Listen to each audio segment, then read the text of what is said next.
Hello, Jason Burns. I've been watching a few of your videos for the past couple of days, and so I've decided to respond to one of your videos on your new channel, Atheism Explained, Journey into Atheism Part 1.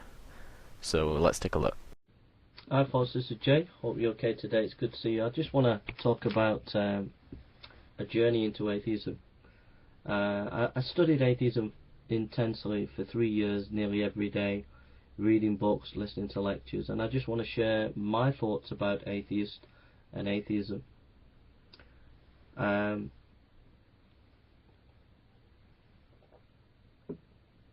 First of all, I found no interest in atheism, even though I've spent that time reading and studying atheism. I find that atheism has no intellectual integrity whatsoever, personally. The reason is because if there is no God, then there is no meaning to life. And to me, that's just stupid. The main problem with what you say is you say atheism doesn't hold up intellectually for anyone. But then you say that to you, personally, it seems silly because then life would not have an objective meaning. Now, I'm not going to argue with that to say that there is an objective meaning to life.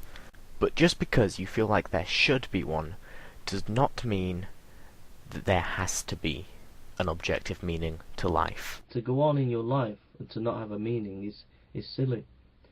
And the self-contradictoriness here is that the atheist will say, we want evidence for your position as a theist or a Christian. Yet the atheist does not have any evidence for a meaning to their life. If they have a meaning to their life, it's not objective meaning on a big scale, it's only their own personal subjective meaning. So by their own standards they contradict themselves. Now, an atheist is someone who doesn't believe in a god, and providing evidence for not believing in a god is just silly. You can't provide evidence that I don't believe in a god. I don't believe in a god. That is a position.